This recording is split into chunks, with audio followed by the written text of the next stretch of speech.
¿Qué estamos celebrando hoy, hermanos?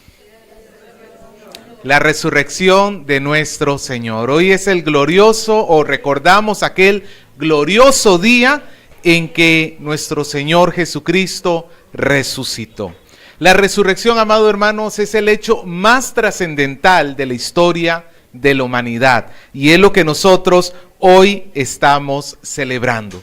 Es el evento que evidenció que el Señor Dios Padre había aceptado la ofrenda de Jesús, la ofrenda de su propia vida. Por tanto, la resurrección de Jesús es la evidencia de que nuestro pecado fue efectivamente perdonado. Como Pablo hubiera dicho, si Cristo no hubiera resucitado, vana sería toda nuestra fe. Estaríamos creyendo en un hombre más que existió.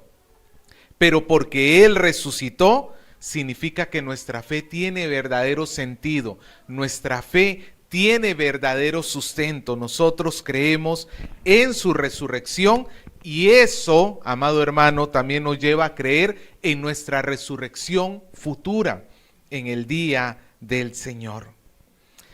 Pero en cierta manera, también al llegar este día de la resurrección, siempre me pongo a pensar en estas películas que uno ve, ¿no es cierto?, donde se lucha el mal contra el bien y al final el bien gana. Y luego, ¿qué queda? La última parte de la película, donde todo el mundo se despide, se agradece y el superhéroe se va. ¿Y ahora qué pasa con la metrópoli? ¿No es cierto? ¿Y ahora qué pasa con los habitantes de ese lugar? Pues la resurrección no es el final de la historia, es el final del ministerio terrenal del Señor Jesucristo, pero no es el final de la historia del cristianismo. Es más, es el inicio de la historia de la iglesia. Con la resurrección inicia nuestra vida espiritual. Hoy vamos a ver, amado hermano, en el texto que hemos estudiado hoy, las características de esta primera iglesia que existió, la iglesia que fue fundada en Jerusalén hace 2000 años atrás, que vino a raíz, como vemos, estamos en el capítulo 2 de Hechos, a raíz de el testimonio que dio Pedro a aquellos hombres en Jerusalén, judíos que habían venido de diferentes partes de Jerusalén y que habían llegado el día de Pentecostés. Pentecostés significa, Pente es 50, bueno 5, Pentecostés son 50 días después de la Pascua. O sea, de hoy cuente 50 días más y tendremos Pentecostés. Son 7 semanas. Más adelante tendremos el Pentecostés. ¿Y qué sucedió en el Pentecostés? El derramamiento del Espíritu Santo. Y fue justo en ese día cuando Pedro tuvo la oportunidad de hablarle a este grupo de personas y más de 3000 personas llegaron a creer en el Señor, se convirtieron al Señor y fueron bautizadas. La iglesia pasó de un pequeño grupo, 120 personas según el capítulo 1, versículo 15 de Hechos, a tener varios miles de personas 50 días después. Ahora vamos a ver esta radiografía de esta primera comunidad. Lucas nos lo deja muy en claro. Estos versículos son muy conocidos por la sencillez del idioma y la facilidad con que Lucas pinta el retrato de la iglesia primitiva para que nosotros podamos seguir hoy su ejemplo. El versículo 42, Hechos 2:42, comienza diciendo: y perseveraban en la doctrina de los apóstoles, en la comunión unos con otros, en el partimiento del pan y en las oraciones. Después de que el Espíritu había venido y había comenzado la expansión del Evangelio, recuerde que ese es el tema del libro de Hechos. Hechos está fundado, si usted quiere un mapa fácil del libro de Hechos, lo encuentra en el capítulo 1, versículo 8, que es el famoso episodio donde el Señor le dice a sus discípulos antes de subir: me seréis testigos, ¿dónde? en Jerusalén. Es la primera parte del libro de Hechos, el evangelio en Jerusalén. Es lo que estamos viendo ahorita. Luego, ¿a dónde pasaba? A Judea, a toda la región donde estaba Jerusalén y todos sus alrededores. Luego, Samaria, que es lo que era el antiguo reino del norte.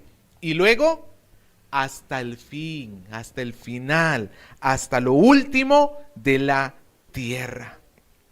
La iglesia no solamente se expande el evangelio, sino que la iglesia también vive el evangelio. El mensaje del evangelio no era algo meramente teórico, un conocimiento que a los primeros discípulos tenían. No se trataba simplemente de conocer, sino que ellos lo vivían. Así que Lucas nos comienza a hacer este retrato de los primeros cristianos. Y en este versículo 42 que acabamos de ver, vemos 4 cosas que ellos hacían. Ellos perseveraban ¿en qué? Vuélvalo a leer conmigo.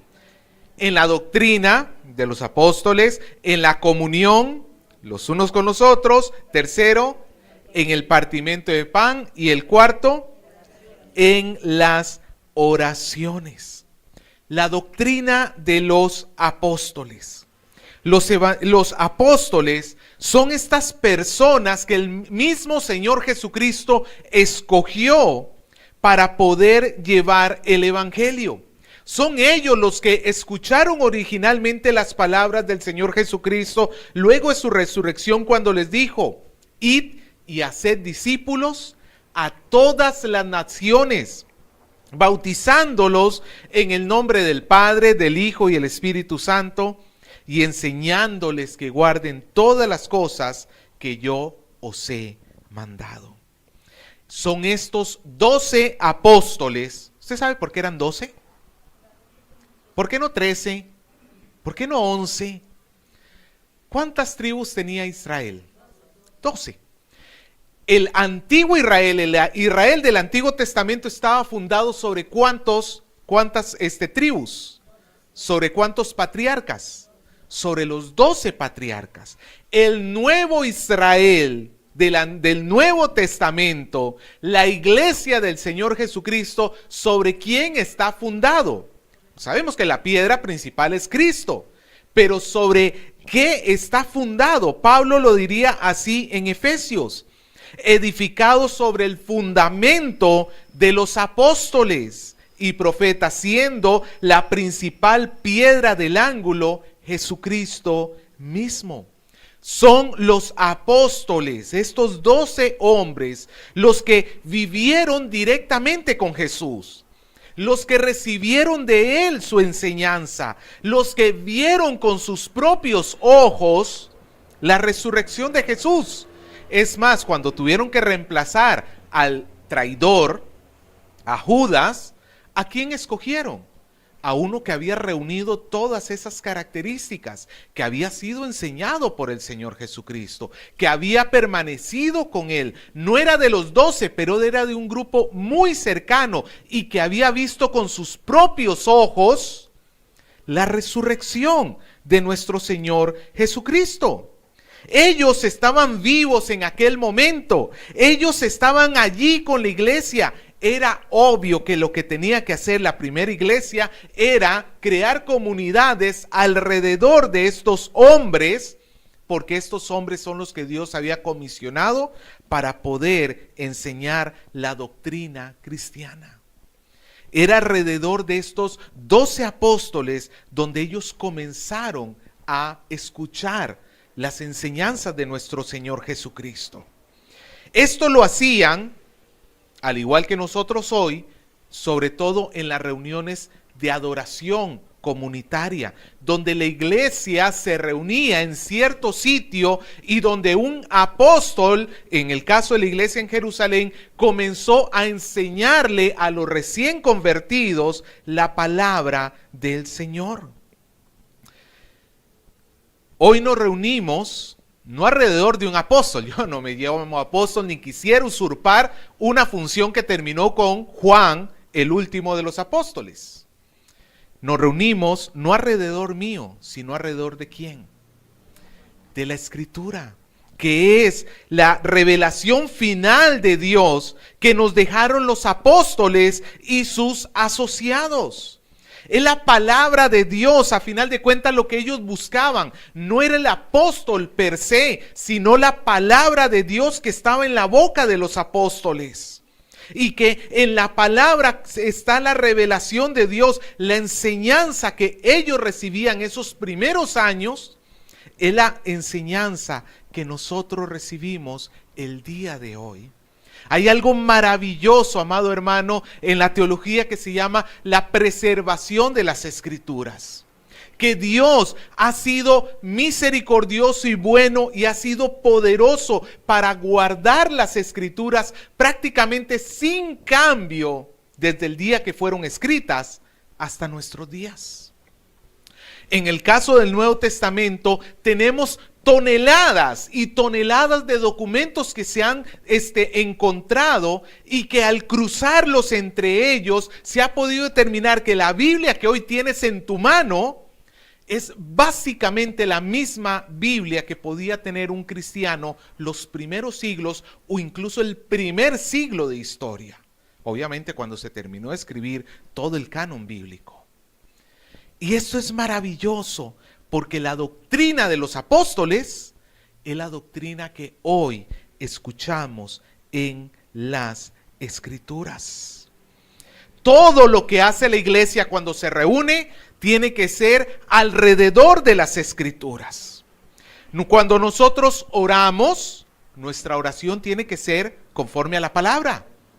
Cuando nosotros cantamos, nuestros cánticos tienen que ser conforme a la palabra. Cuando nos detenemos a meditar en lo que escuchamos, eso que hemos escuchado, ¿qué debería ser? Es la palabra. Yo no le pido que mediten mis opiniones, sino en la palabra de Dios. No es casualidad que lo primero que hacía la iglesia era reunirse alrededor de la doctrina de los apóstoles. Lo primero que se nos dice acá Lucas, lo que él pone en primer lugar es el fundamento de la palabra de Dios. Porque todo lo demás que veamos el día de hoy es consecuencia de esta buena relación con la palabra. Aparte de reunirse alrededor de los apóstoles, de la doctrina de los apóstoles, ¿en qué perseveraba la iglesia primitiva? En la comunión unos con otros. La palabra griega tan conocida, koinonía.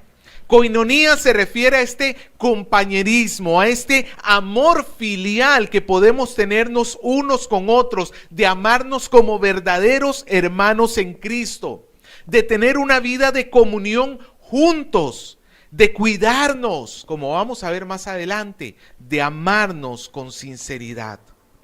Puedes estar seguro de algo, amado hermano.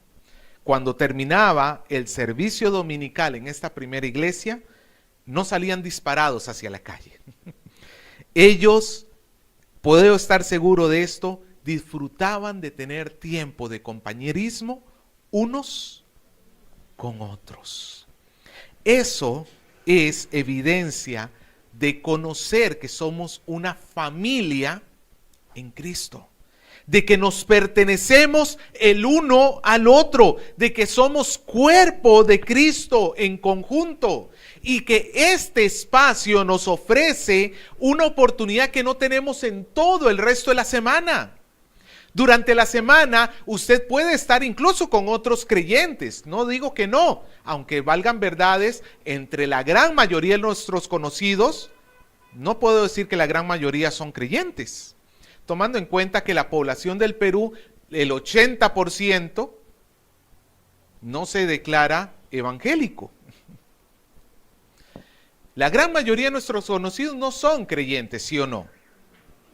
Es un pequeño círculo y quizás tengamos en nuestra semana contacto con algún amigo, compañero, familiar que también es creyente, y es bueno tener esos contactos con estas personas que son hermanos en Cristo, ya sea de esta iglesia, ya sea de otra iglesia. Pero eso no es suficiente.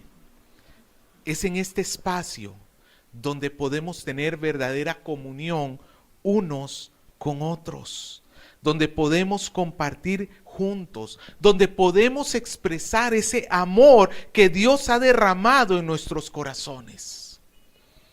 La tercera cosa que hacía la iglesia, ya vimos la doctrina, perseverar en la doctrina, tener comunión unos con otros, y en tercer lugar, ¿qué hacía la iglesia? Partimiento del pan. Aquí sí, pastor, yo me apunto, que se parta de una vez el pan. El partimiento del pan puede referirse quizás a una de dos cosas: a comer juntos. La iglesia primitiva lo hacía, tenemos evidencia de esto en las cartas de Pablo a los Corintios, donde ellos compartían juntos los alimentos, ¿sí? Pero por el contexto de nuestro pasaje, parece que este partimiento del pan tiene que ver más que con una comida comunitaria, tiene que ver más que con la cena del Señor. Porque Lucas dice acá, el partimiento no dice el partimiento del pan como si fuera cualquier pan. Él dice el partimiento de el pan, haciendo un subrayado en ese el, como diciendo este pan especial, este pan que es diferente a los demás panes, como una representación de lo que Marcos recogería en su evangelio en Marcos 14:22, cuando dice que mientras comían, Jesús tomó pan, lo bendijo y lo partió, diciendo: tomad, este es mi cuerpo. Cuando la iglesia se reunía, una de las cosas que hacía en medio de su comunión era celebrar juntos la cena del Señor. Hoy tenemos celebración de la cena del Señor, justamente queriendo recordar no solamente la Pascua, que fue cuando el Señor originalmente celebró la cena, inicialmente aquel jueves en la noche, sino también hoy lo queremos celebrar porque estamos juntos en la armonía que el Señor nos llama a tener. Entonces ya tenemos dos actividades que corresponden al culto oficial del domingo. Los cristianos se reunían a escuchar la enseñanza de los apóstoles y a celebrar la cena del Señor juntos. Y esto lo hacían teniendo comunión unos con otros. Así que Lucas llega a un cuarto punto para mostrarnos cómo era la vida de adoración comunitaria. Lo que estamos viendo en el versículo 42, no solamente la vida de los cristianos, sino la vida de los cristianos durante el servicio de un domingo en particular. ¿Cuál es la última cosa que nos dice el versículo 42 que perseveraban los creyentes? En las oraciones. Si estamos hablando del culto dominical, entonces debemos entender que están hablando de las oraciones que hacían juntos como iglesia. Las oraciones que se levantan ante Dios como congregación reunida. No son las oraciones individuales de uno de ellos en su casa, cerrada la puerta, conforme dijo el Señor Jesucristo: ora a tu Padre que está en los secretos, y tu Padre que está en los secretos te recompensará en público. Esa oración es buena, sí, pero no es la que estamos teniendo acá.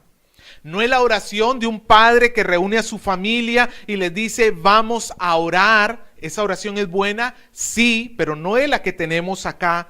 No es la oración de simplemente un grupo de cristianos, es la oración de la iglesia. Es la oración en comunidad, que juntos se han reunido y después de escuchar la palabra, juntamente con celebrar la cena del Señor, oran a Dios. Podemos suponer el contenido de estas oraciones.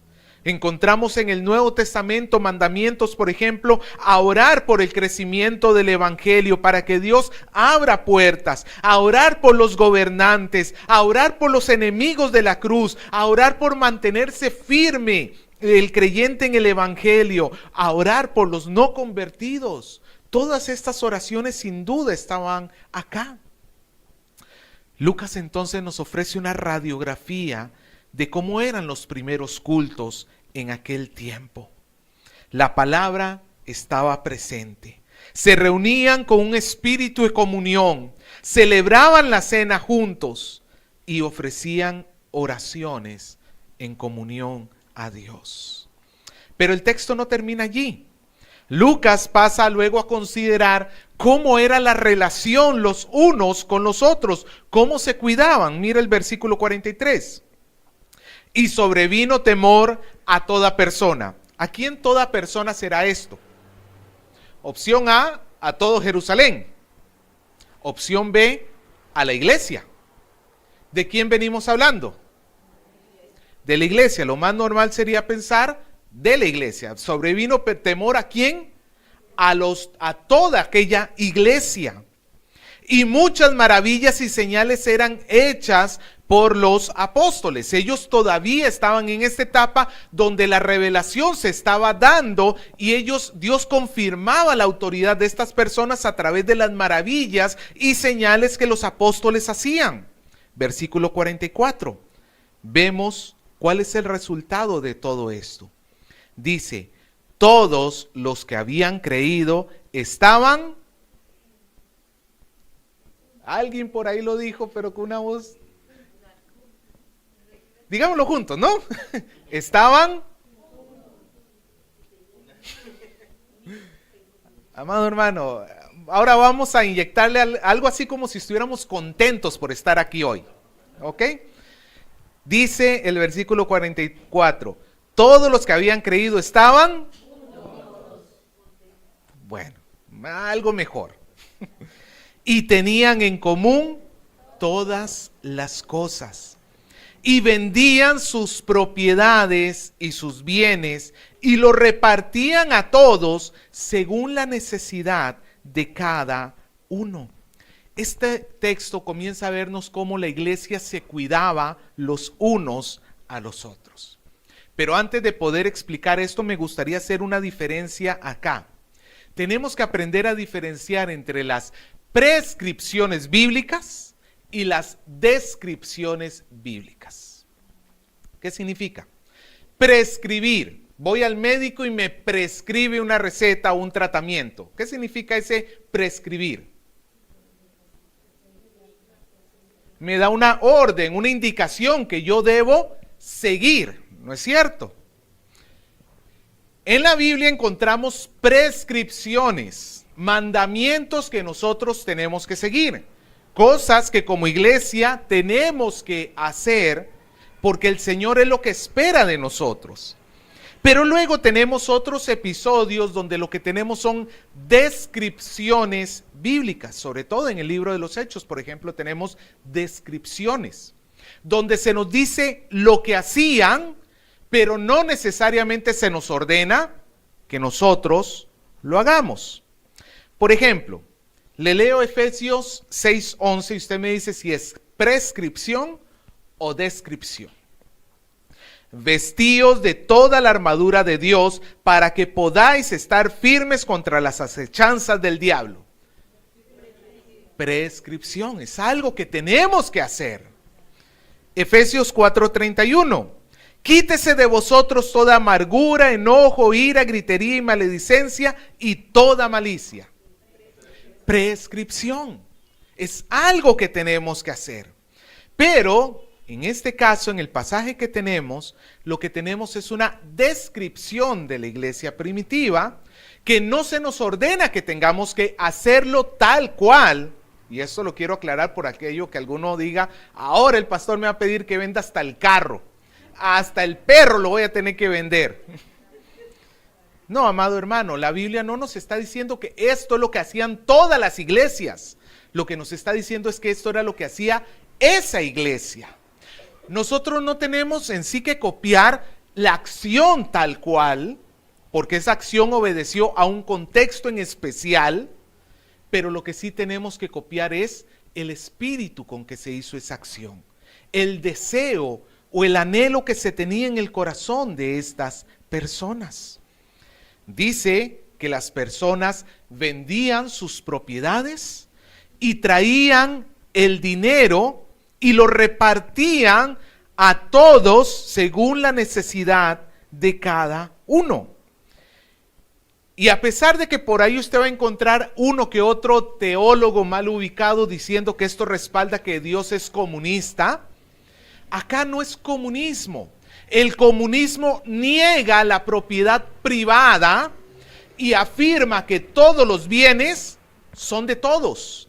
Pero si usted se da cuenta, lo que tenemos en el libro de los Hechos no es la negación de la propiedad privada. Por ejemplo, como lo vamos a ver un poquito más adelante, cuando Ananías y Zafira venden su propiedad defraudando o intentando mentirle a Dios, Pedro les dice, eso era de ustedes. Pedro reconoce que Ananías y Zafira tenían la propiedad de ese bien y que ellos podían hacer con ese bien lo que les daba la gana. Lo que tenemos acá no es comunismo, es un mejor término todavía, comunidad. Sí, yo tengo cosas, pero las cosas que tengo las debo utilizar no solamente en mi bien, sino también en el bien de mi hermano. Especialmente si este hermano está pasando por necesidad. En aquel momento habían personas en la iglesia que le estaban pasando muy mal, pero por el otro lado habían personas que Dios había bendecido en abundancia y tenían mucho más de lo que necesitaban. ¿Qué hicieron estas personas con abundancia? Despojarse voluntariamente. Aquí no fue de que haz un pacto con el Señor y no había manipulación de ese tipo. Ellos voluntariamente, por amor, al ver al hermano que entraba todo quizás muerto de hambre, sin tener verdaderamente un techo donde dormir, y esta persona de repente diciendo, bueno, yo tengo tanto. Esta persona de su propia voluntad se desprendía de sus bienes, los vendía y los llevaba, como luego lo vemos en Hechos 4 y Hechos 5, como hizo José llamado Bernabé, que vendió sus bienes y los llevó a los apóstoles, y ellos hacían como una especie de fondo para poder erradicar la clase más baja entre ellos, para poder ayudar al que tuviera menos, para que pudiese subir un escalón más, para poderse ayudar, que ninguno tuviese necesidad. Eso es comunidad. La comunidad entiende que la deficiencia o el problema de uno es mi problema. Es el otro extremo. Aquí el capitalismo más bien se tiende al otro lado. El capitalismo es, lo mío es mío y tú no me importas. Ese es el capitalismo más extremo, ¿no es cierto? Más tirado para allá. Lo mío es mío y si puedo quitarte lo tuyo para tenerlo yo, enhorabuena. La Biblia no es ni capitalista ni comunista. La Biblia es comunitaria, nos llama a tener una comunidad. Es importante, amado hermano, que nosotros aprendamos a tener este amor los unos por los otros, cuidándonos los unos a los otros. No necesariamente es que tú vas a llegar a despojarte de tus bienes, aunque te digo una cosa, ¿y por qué no? ¿Y por qué no? Hay muchas personas a lo largo de la historia de la iglesia que con un corazón generoso han dicho, yo voy a vender esto para poder ayudar a otra persona.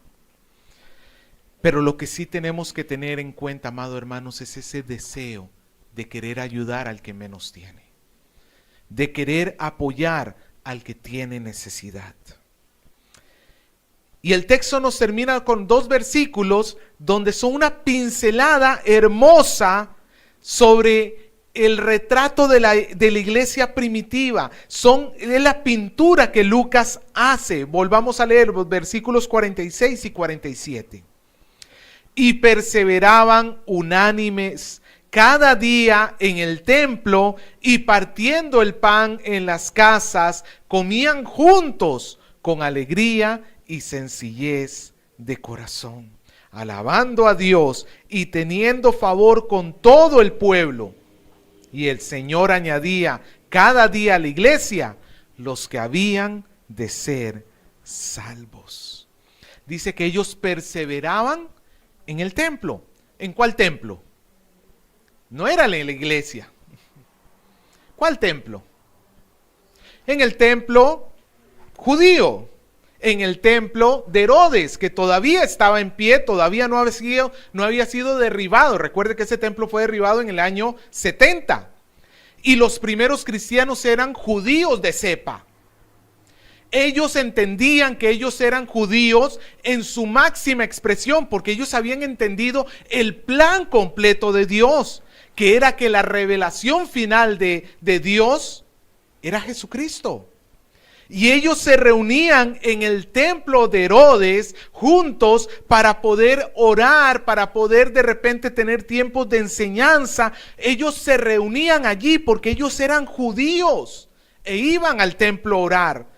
Pero no iban como los otros judíos, muchos de ellos esperando en la ley, esperando en las obras para su salvación. Ellos iban al templo a orar, buscando al Señor Jesucristo. Luego de eso, partían el pan en las casas. Y aquí sí tenemos quizás una mención a poder comer juntos, porque inmediatamente también lo dice, partiendo el pan en las casas, comían juntos. Tenían tiempos de comunión y de armonía. Pero lo que más hermoso es, dice, con alegría y sencillez de corazón. Pero estos acaban de vender sus terrenos, acaban de vender sus propiedades. ¿Y cómo estaban? Igualito que muchos de acá cuando damos la ofrenda, ¿no? Saltando de la alegría porque hemos tenido que dar.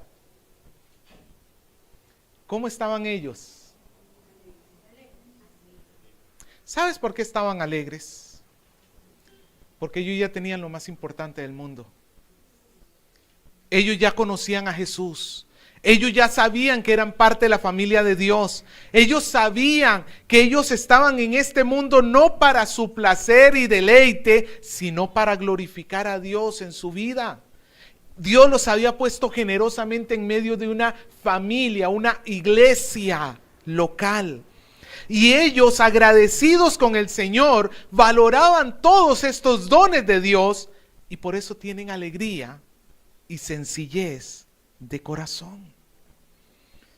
No significa que ellos aspiren a poco, no significa que ellos fueran mediocres, pero sí significa que ellos se contentaban con tener a Cristo. Tener todo en el mundo sin Cristo, para ellos sería tener nada. Pero tener a Cristo, así me falten todas las cosas, eso es tenerlo todo. Alegría y sencillez de corazón. ¿Cuánto nos falta eso, amado hermano? Sobre todo, ¿cuándo te das cuenta tú que no tienes ni alegría ni sencillez de corazón? En tus quejas. Es que si tuviera, es que si hiciera, es que si no me hubieran hecho, es que si. Allí es donde te das cuenta, amado hermano, que tu corazón no está ni alegre, ni tienes un sencillo corazón. Nosotros, la primera canción que hemos cantado hoy, yo espero que usted haya meditado en esa canción. Esa canción dice que en los momentos de alegría, de donde el Señor nos da tierras fértiles, donde el Señor nos da abundancia, le vamos a bendecir. Pero también le vamos a bendecir cuando nos quite todo. Le vamos a bendecir cuando duela obedecer. Le vamos a bendecir cuando todo esté seco. Allí le bendeciremos. Amado hermano, el Señor llama a su pueblo a ser sencillo y alegre en su corazón. Porque solo entonces sus alabanzas, que es lo que sigue, versículo 47, alabando a Dios, entonces sus alabanzas tienen sentido. ¿De qué sirve un pueblo que le está alabando de labios para afuera? ¿No es el mismo reclamo que el Señor le hace al pueblo de Israel en el Antiguo Testamento? Este pueblo de labios me adora, pero su corazón está lejos de mí. No, amado hermano, el encontrar la complacencia en Dios es lo que hace que nuestras alabanzas sean verdaderas. Y el resultado de todo esto, versículo 47, teniendo el favor con todo el pueblo. todo Jerusalén veía a esa iglesia y decía, aquí hay algo raro. Esta gente de acá se comporta diferente. En esta gente de acá podemos ver algo que no vemos en las demás personas. Su amor entre ellos es ejemplar. Su amor para con los demás es ejemplar. Es cierto que más adelante esta misma gente va a perseguir a la iglesia primitiva. Pronto se destaparía una persecución contra la iglesia que comenzaría en Jerusalén.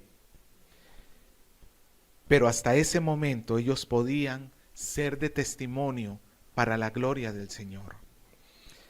Mateo 5:16, el Señor dijo en el Sermón del Monte, así alumbre vuestra luz delante de los hombres, para que vean vuestras buenas obras y glorifiquen a vuestro Padre que está en los cielos.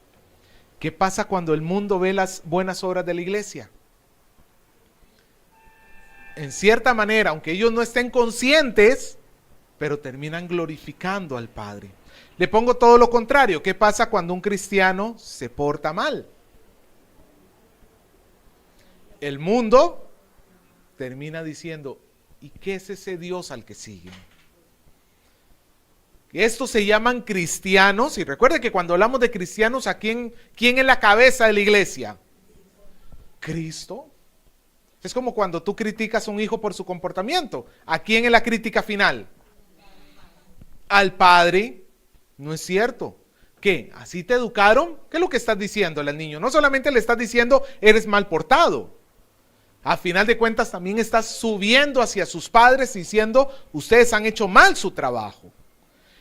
Así la gente más bien se ofende a nuestro Dios. Pero la iglesia dice que traía el favor de la gente. Y el resultado de todo esto, el Señor añadía a cada día a la iglesia los que habían de ser salvos. La gente se veía atraída y venían a la casa, a la iglesia, a conocer al Señor. Amado hermano, ¿qué nos enseña para nosotros esto hoy?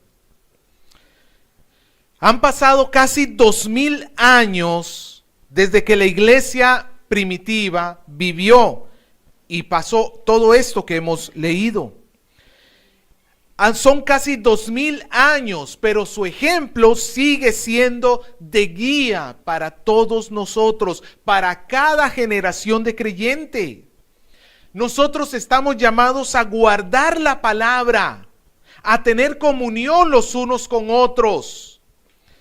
Lamentablemente estas son cosas que la iglesia de Cristo perdería muy poco tiempo después. Si leemos las cartas de Gálatas o de Corinto, a los corintios, vemos las graves deficiencias que tenía la iglesia en esos lugares donde o habían pleitos y divisiones entre ellos, o habían separaciones de demás cosas, pecados graves, groseros entre ellos, pero todo era a raíz de una sola cosa: por olvidar la palabra de Dios, por dejar de lado la palabra de Dios.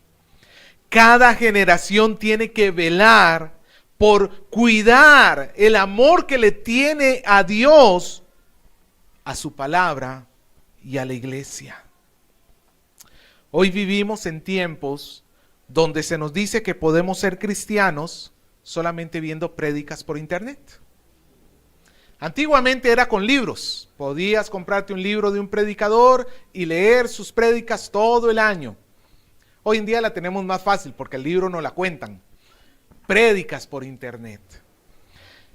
A la luz de lo que hemos visto hoy, ¿se puede ser un verdadero cristiano, vivir el cristianismo como Dios lo ha diseñado, simplemente con prédicas por internet? ¿Por qué? ¿Cómo vas a tener comunión con otras personas? ¿Cómo vas a poder amar a tu prójimo? ¿Cómo vas a poder cuidar de los demás? No podemos a la distancia.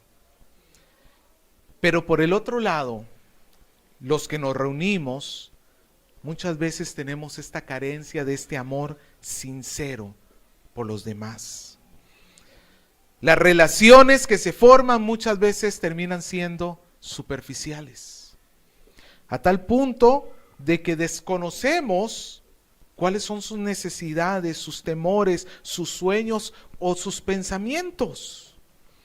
Y obviamente, si desconozco la vida de esta persona, no voy a poder cuidar de esta persona. Y por eso no hay cuidado verdadero, no hay amor verdadero.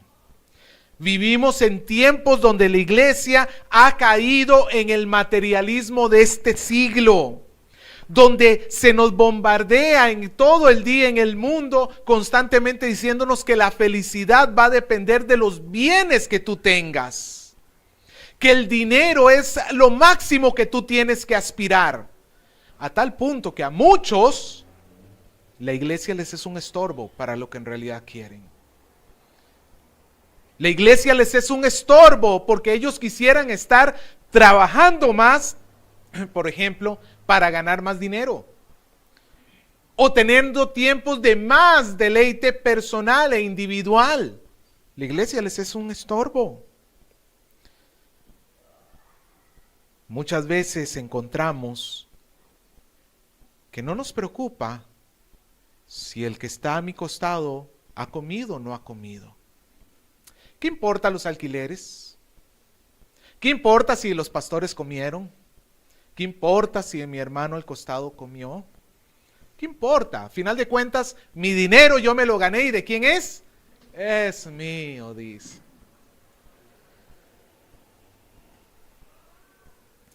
Cuán diferente a la primera iglesia. Vivimos en tiempos donde hermanos en Cristo se pelean el uno por el otro.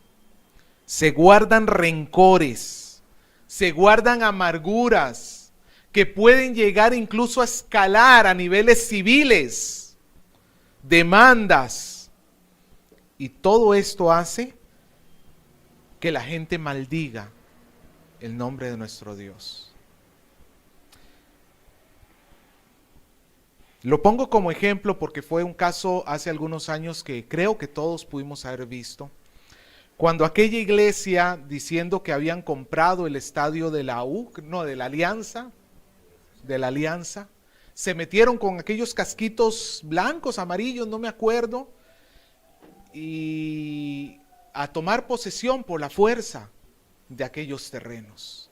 Y que cuando entró la barra de la Alianza, ellos no pusieron la otra mejilla. Se ven los videos dando golpes, patadas y puñetazos como cualquier otro mundano. Y esa noticia no solamente recorrió el Perú, esa noticia recorrió el mundo entero. Y la gente vio a cristianos levantando su mano en ira contra su prójimo. El mismo ejemplo que Jesús, ¿no? Igualitos, son calcados a lo que el Señor dijo que hiciéramos.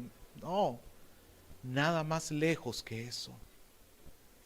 Amado hermanos, es desagradable cuando otro ofende. Pero tú te has puesto a pensar en las veces que tú, por tu culpa, por los gritos en tu casa, tus vecinos dicen, y a esos que están ahí se llaman cristianos. El de tu trabajo cuando te ve robando, y ese se llama cristiano.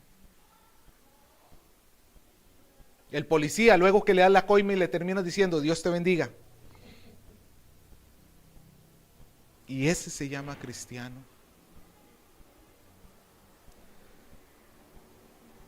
No, amado hermano, necesitamos saber que no vivimos en esto. Estamos lejos de ser esta iglesia.